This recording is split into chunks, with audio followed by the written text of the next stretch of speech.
Merci beaucoup pour cette invitation. Merci beaucoup à Tassadit Yassine, que je connais depuis maintenant très longtemps, très longtemps. On ne donnera pas les années, depuis lesquelles on se connaît évidemment. Remercier aussi M. Adnani pour cette invitation, puis à vous tous qui êtes venus aujourd'hui pour discuter autour de la personnalité, de l'œuvre de Mouloud Mamri. Bien sûr, si vous êtes présents, c'est que vous la connaissez, cette œuvre. Et donc je ne vais pas, moi, m'attarder directement sur Mouloud Mamri,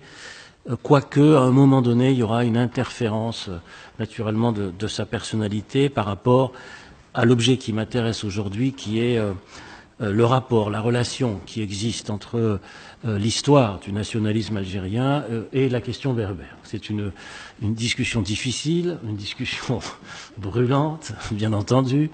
On en a déjà discuté plusieurs fois, mais je voudrais faire un peu le point, une sorte d'état des lieux sur cette question-là, en prenant bien sûr l'avant-indépendance de 1962, c'est-à-dire la période coloniale, pour aller vite, et puis l'après-indépendance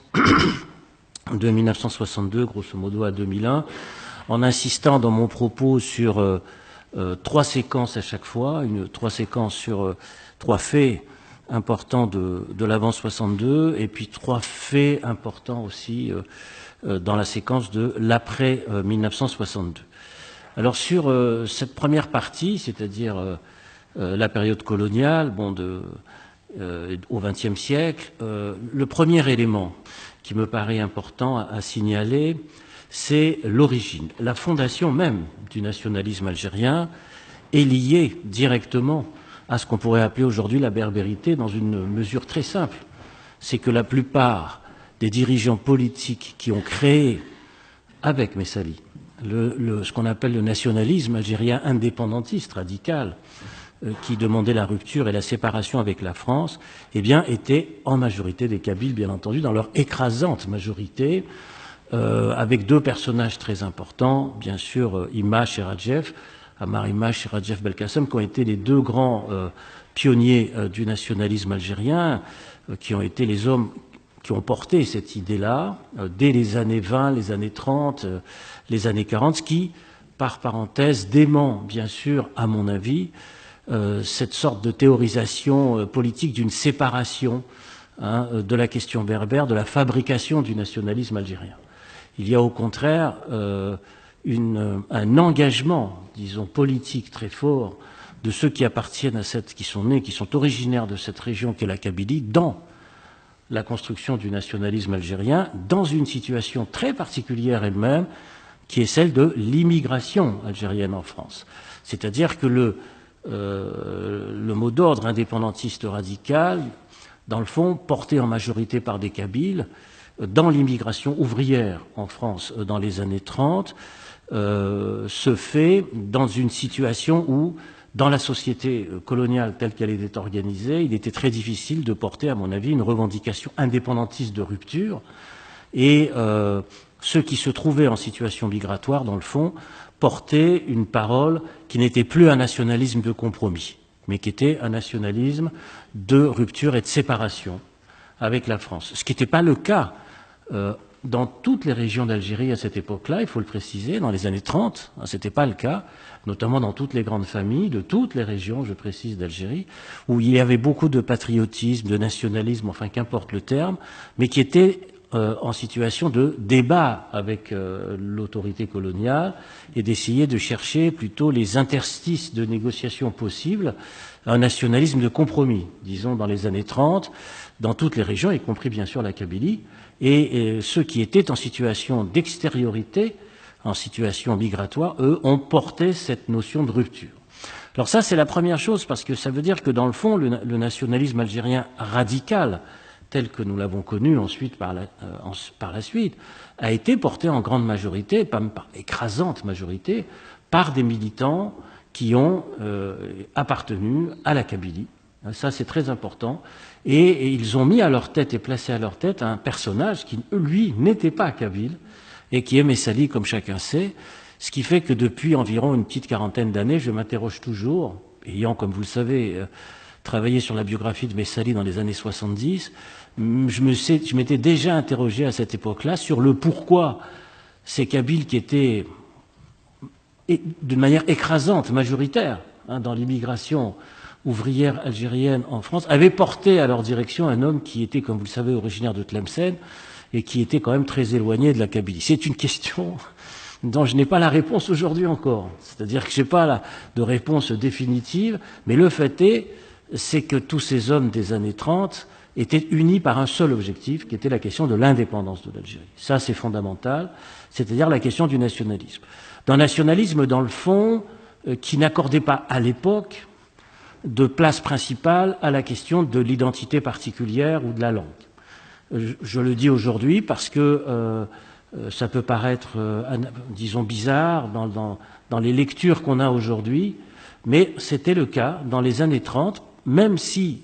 la plupart de ces ouvriers immigrés parlaient kabyle, berbère, etc., entre eux, bien sûr. Néanmoins, le sentiment qui était le leur, c'était un sentiment national, c'était un sentiment nationaliste. Alors quand je dis cela, bien sûr, aujourd'hui aux nouvelles générations, évidemment, il y a de la contestation, il y a de l'opposition, etc., mais je ne démords pas de cette position, tout simplement parce que à l'époque, quand j'ai fait mon dictionnaire biographique des militants algériens, vous savez, j'ai fait 600 biographies, ça m'a pris quand même plusieurs années, j'en ai rencontré des militants, des militants de cette époque à la fin des années 70, au début des années 80, et il y avait cet attachement quand même au nationalisme algérien, tout en reconnaissant bien sûr une particularité forte, de berbère, kabyle, etc. Mais l'attachement au PPA, l'étoile nord-africaine, au MTLD, puis ensuite au FLN dans le cours de la guerre, bien entendu,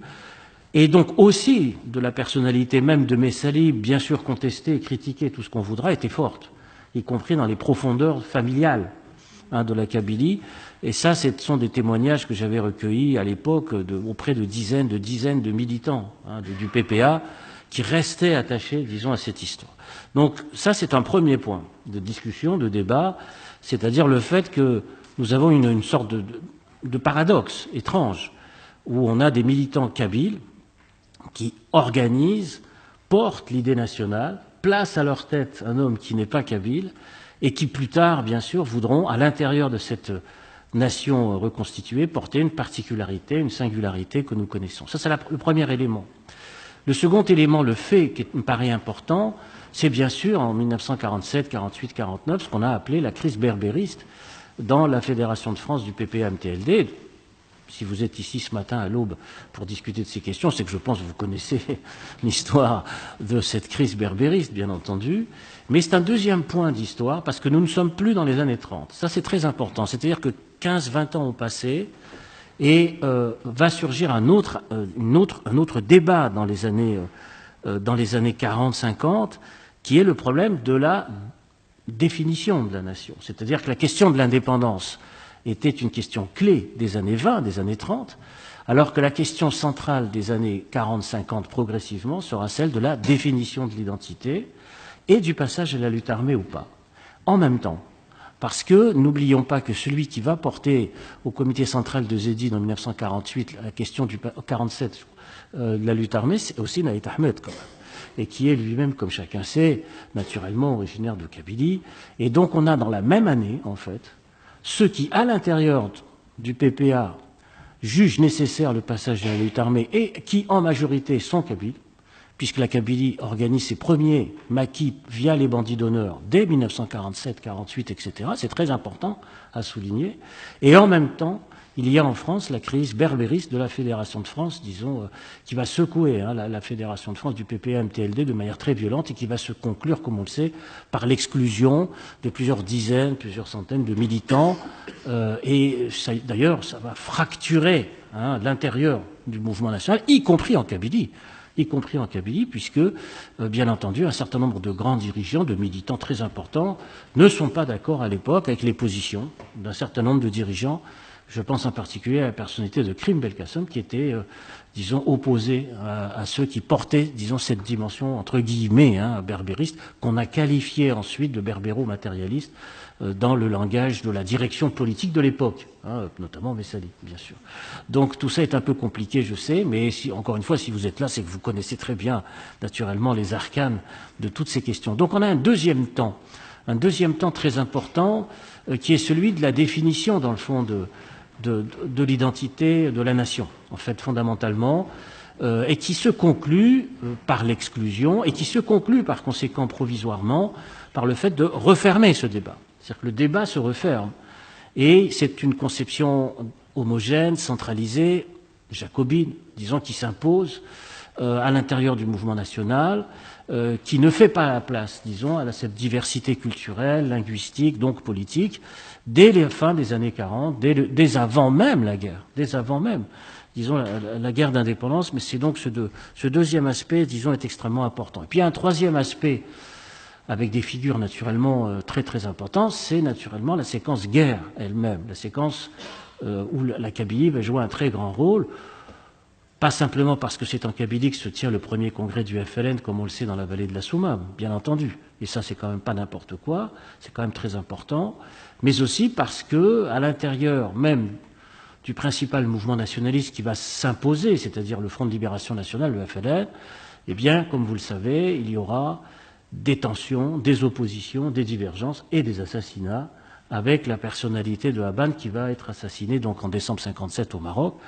par d'autres militants appartenant à la direction du FLN, mais qui ouvre cet assassinat une période politique nouvelle qui est celle non seulement de la violence politique pour régler les divergences, ça c'est très important, mais aussi progressivement, bien entendu, la prise du pouvoir sur ce qu'on a appelé les militaires, entre guillemets, sur les politiques. Et ça, c'est une question très importante, très ancienne, mais qui trouve son origine, sa racine, disons, dans cet assassinat, disons, de Haban Ramdan. Et donc on a, par conséquent, trois séquences. Une séquence qui est celle de la définition de l'indépendance, une définition qui est celle de l'identité, et une définition qui a trait directement à la question de la violence politique et, naturellement, du pluralisme. Donc trois histoires et des personnages très importants à chaque fois, qui sont originaires de Kabylie, dont trois personnages pendant la guerre d'indépendance, trois personnages très très importants, bien sûr Haban Ramdan, j'en ai parlé, je n'ai pas le temps de m'y attarder parce qu'on n'a pas beaucoup de temps, donc je fais très très vite. Le personnage bien sûr de Krim Belkacem, qui va être quand même celui qui va principalement négocier avec la France les accords d'Évian, c'est quand même lui qui dirige politiquement, et puis Amirouche, qui est aussi un personnage considérable. Je signale ces trois grands personnages originaires de Kabylie dans l'histoire compliquée du nationalisme, parce que les trois vont être assassinés. Et c'est ça aussi qui est important à analyser. C'est les trois sur différents registres, dans différentes régions, en différents moments de l'histoire politique de l'Algérie, mais les assassinats, pourrait-on dire, de ces trois personnages à chaque fois signalent pour Amirouche le rapport à la question coloniale et à la France, pour Haban Ramdan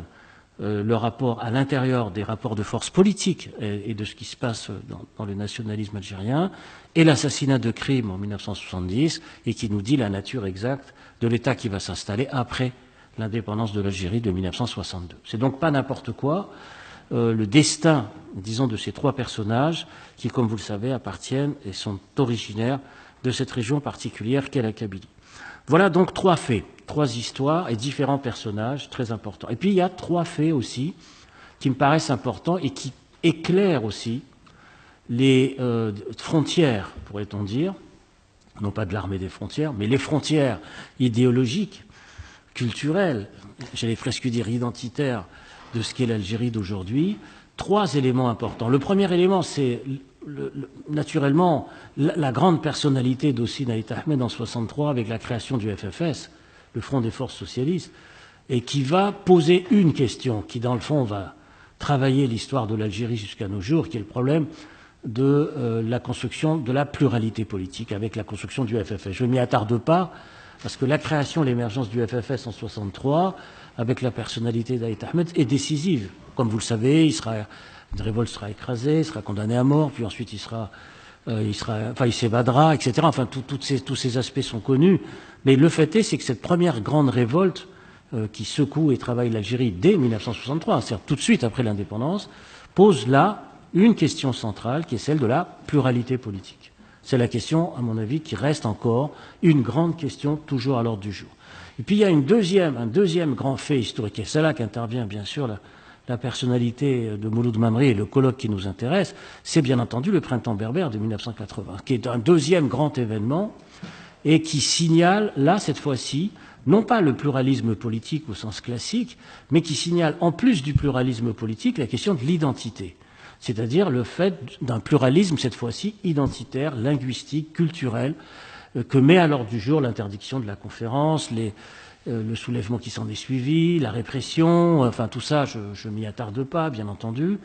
Mais c'est un deuxième grand fait historique qui nous dit aussi l'ébranlement du système politique algérien via ce qu'on a appelé la question berbère. C'est-à-dire que c'est par là que l'ébranlement, disons, du système politique algérien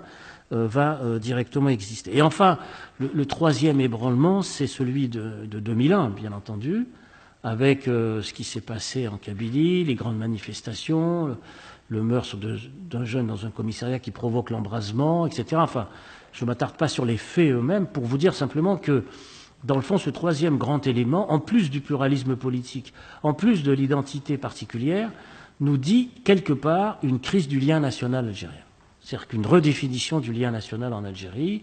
avec des poussées politiques nouvelles qui sont plus simplement cantonnées à la sphère culturelle ou à celle d'un pluralisme, mais carrément qui interpellent le lien national lui-même. Et ça, c'est nouveau. Et ça, c'est un élément récent qui n'existait pas dans cette ampleur dans les années 30, compte tenu de l'hypothèque coloniale, bien entendu, mais qui, 50, 60 ans plus tard, se pose en Algérie, à travers notamment ce troisième fait important. Je conclurai en disant que, pour aller vite, que dans le fond, ce qu'on a appelé la question, entre guillemets, la question berbère et le nationalisme algérien, c'est une question paradoxale, parce que quand on pense au nationalisme algérien, on pense évidemment à la question de sa centralité par l'intermédiaire de la religion, de la langue et du territoire. C'est ça, le nationalisme, hein, fondamentalement. Et la question berbère, quelque part, vient interroger, définir, jeter une lumière singulière sur ce nationalisme, à chaque fois. C'est-à-dire, il l'interroge à chaque fois dans sa façon de se construire, de se présenter, en fait, fondamentalement. La discussion et le problème, c'est qu'aujourd'hui, en 2017, où existent des fractures internes à des modèles nationaux très unifiés, avec la montée en puissance des fédéralismes, notamment en Europe, et contradictoirement à cette montée fédérale, il y a des poussées qu'on qualifierait de souverainistes ou de nationalisme étroit et de repli nationaliste face, disons, à... l'Algérie traverse ce même type aussi de situation. C'est-à-dire qu'on a à la fois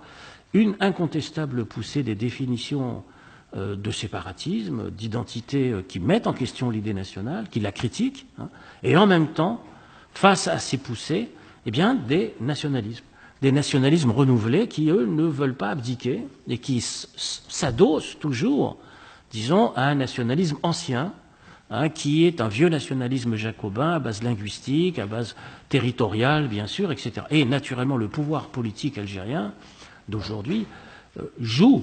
sur le nationalisme. C'est-à-dire, c'est sa principale carte, sa principale motivation politique, avec la guerre, bien sûr, d'indépendance au cœur, hein, du système de valorisation nationaliste.